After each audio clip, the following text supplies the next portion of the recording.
Hey guys, how's it going? It's me, Mystic from LA, coming at you with a brand new Sipher video. I am so excited to be making this video today as I'm so bullish on the game and I cannot wait to get a chance to play it. In today's video, we will be covering some of the world building that the Sipher team has done, and in addition, if you stick around until the end, you will get a chance to hear about some exciting new Sipher lore, so stay tuned. But before we start, we would really appreciate it if you guys can drop a like and subscribe on this video, as it really helps the channel grow and it shows us that you like our content. To start off, for those who are not familiar with Sipher, Sipher is a play-to-earn game with a super neat intergalactic looter-shooter style to it. Recently, the developers even released some in-development gameplay footage showing off not only some of the characters, but also the gameplay style, and it looks really cool. We can definitely make another video going much more in-depth about that gameplay footage, as there is so much to uncover. However, in this video, I really just want to show off and talk about the world building and the attention to detail that the developers put into making this so much more than just a game, and it's its own whole universe. And as a quick disclaimer, in this video, I will not be going over the tokenomics of Sipher, as we already have our own separate video, which you should definitely check out. In the Siperian universe, there are currently 4 classes that we know of, those being Inus, Nekos, Burus, and Tories. And as of today, we only have information about the first 2 classes, and those are going to be the main focus of this video. However, the team has announced that it will be releasing Burus in Q1 of 2022, so definitely keep an eye out for that. I already have a feeling that they will be my favorite class to play with.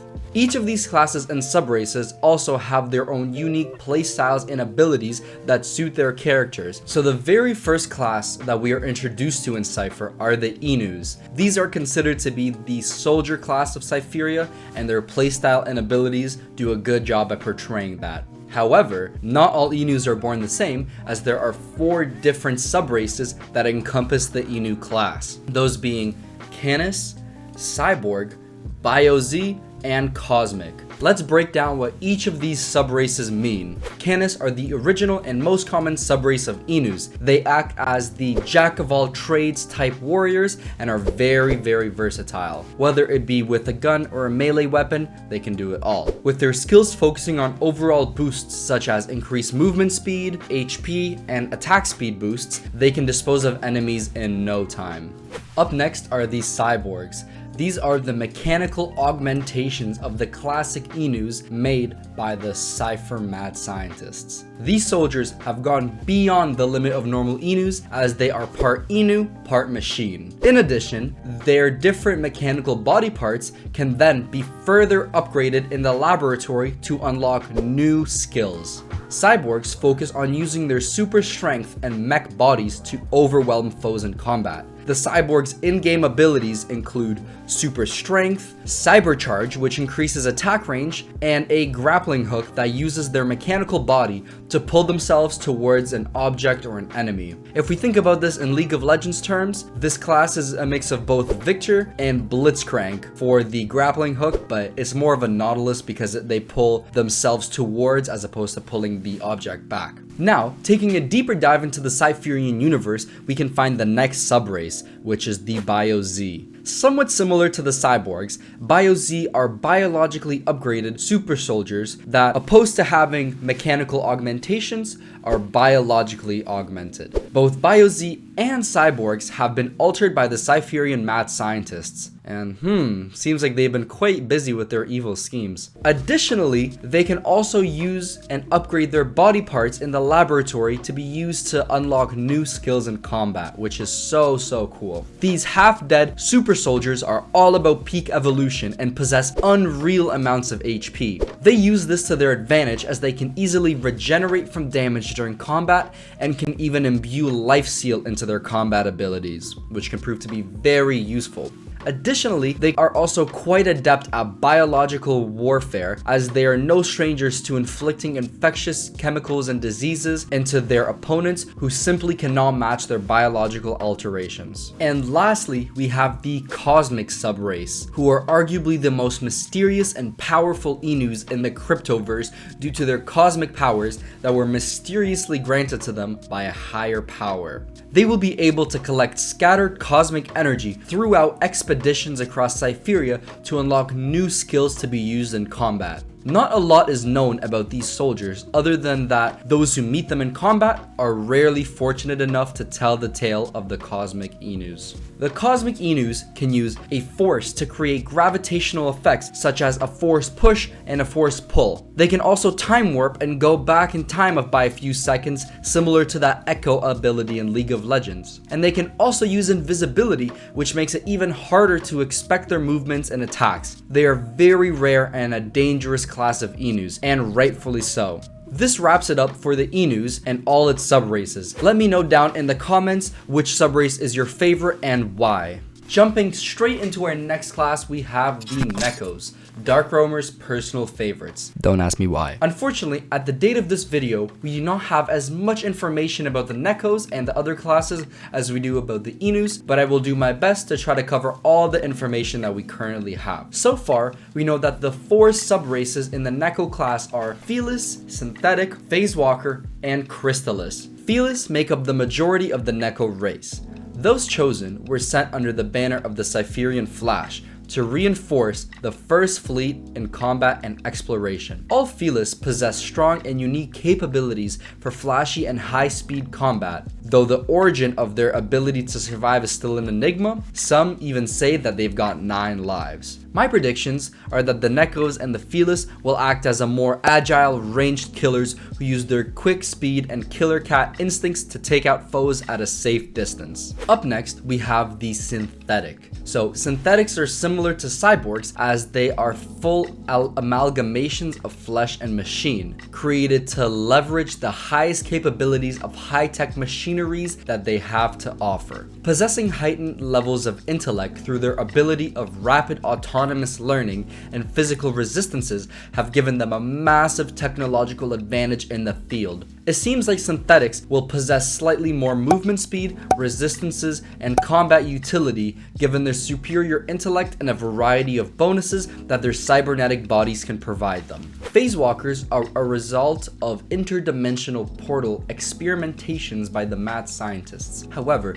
their failure to stabilize the coordinates trapped some unlucky ones in unknown dimensions. Only a few made it back from the other worlds to the Cypherian Flash fleet, having their beings transform with the ability to phase back and forth between alternate dimensions. So it seems that these abilities and powers may overlap with the powers given to Cosmic Enus. All we know about these powers is that they are extremely powerful and allow the users to perform inhuman feats that to others may seem like magic. It will be very interesting to see the phase feature implemented into the gameplay. And lastly, we have the final subrace of the Nekos being the Crystallis. A rare wave of cosmic meteors crashed into the Cypherian Flash, piercing some members with unknown energy shards, altering their DNAs into tetrahedrally bounded structures. The few chance survivors acquired hardened adamantine body parts that are highly resistant to physical and electrical forces, while granting them the ability to generate and manipulate crystal elements of similar nature.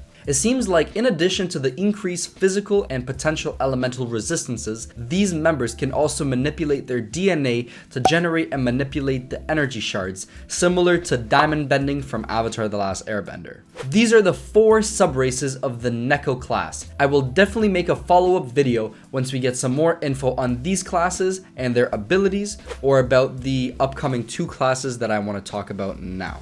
Jumping into the last 2 classes, although we don't have too much information about them, all we can really do is speculate and hypothesize. The class that is coming out the soonest are the Burus, which are very similar to bulls. These brutes are likely going to be extremely tanky and will be able to dish out monster melee damage with their huge fists, as well as absorb and tank a lot of damage. Tories, on the other hand, are supposed to be representative of birds, which will be very interesting to see what their playstyle will be like. Are they gonna be a flying troop with the ability to control and push wind? Or maybe an extremely fast and hard-hitting class that zips around the battlefield? I guess we'll have to find out. We want to know what you think of the Brew and the Tori playstyle, and which class are you most excited to play first. That's it for all we know so far about the different classes and sub-races within the Cypherian universe. And for those who stuck around and tuned in until now, I have been working on a little bit of lore about a few Cypherian characters within the LA and MTTM team. And if you'd like this one, we can definitely keep working on this and expanding the story to include a plethora and a variety of more characters. As a quick disclaimer, this is just all in good fun. This is just me trying to be a little creative. I'm not claiming this to be official lore, and it's more just me trying to kind of get more in the spirit and more immersed in the Cypherian universe and game. But without further ado, here is the short story I wrote called Two Brothers.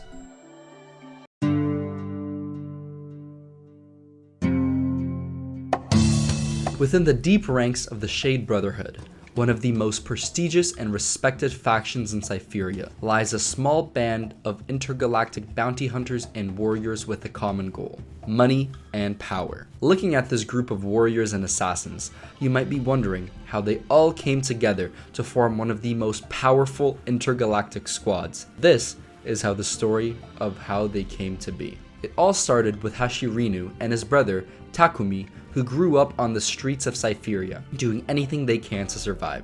Despite their young age, the two boys had to learn to survive on their own after losing both parents during the First Great War. The two brothers were naturally gifted fighters and often participated in street fights to win some money. One day, during a street fight, the brothers were approached by an old and frail man who appeared to be in his later years. "Is this how you plan on living the rest of your life? Taking fights in underground gambling rings for petty cash? What's your plan?" he asked. "What's it to you, old man? We'll figure it out.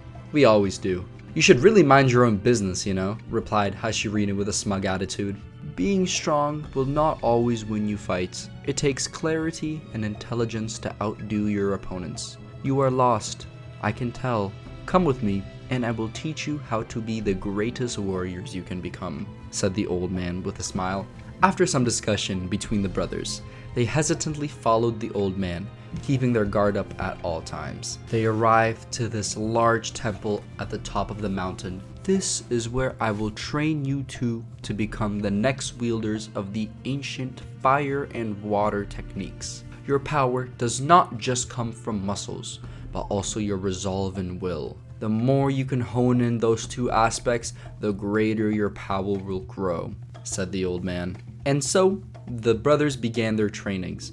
Over the next several years, the brothers trained vigorously day in and night out, and mastered the art of the sword styles. Hashirinu embodied the flame-wielding technique, which is a powerful and disruptive technique, while Takumi embodied the fluid and calm water-wielding technique. Sooner or later, the brothers surpassed the expectations of the old man and were ready to go off on their own to fulfill their own destiny. With their katanas by their side, the two brothers were off on their own again. Fast forward a few months. While visiting a nearby town, they heard the cries of a young lady in distress. "Please help! My child was exploring an abandoned warehouse and a piece of railing fell there and trapped him there. I'm not strong enough to pick it up. Please help!" she cried out. The brothers listened and followed the distressed lady to a remote and rundown warehouse on the other side of town. Upon entering, they called out to the kid but heard nothing back. They kept going in deeper, looking for the kid, and after exploring for a few minutes, they realized that the crying lady was now nowhere to be found and they are alone in the warehouse. Suddenly, an overwhelming force grabs a hold of both brothers. Unable to move or react in time, they feel like there is an invisible force grabbing them and squeezing the air out of them. Out of the corners of their eyes, a mysterious man in a long white lab coat approaches them with a very large Inu following closely. However, as they get closer, they realize that the Inu behind the mysterious man looks like nothing they've ever seen before. Aside from his above average height and size, he also has these strange glowing blue patterns across his whole face and body. But before they can make out who these two individuals are and what they want, they passed out from the overwhelming pressure. Well, that's it for the first part of the story. I'm sure my different voice impressions weren't all that good, but I hope that you guys enjoyed it. Let me know if you like it down below, and if you do like it, we can definitely add some more characters to this and really start to build up more of a story from where we are. This is just kind of dipping my toes in the water and seeing how you guys like it. With that being said, I really hope you guys enjoyed the video. I definitely recommend checking out the Sipher page and their website. We will link everything in the description. Thank you guys, and take care.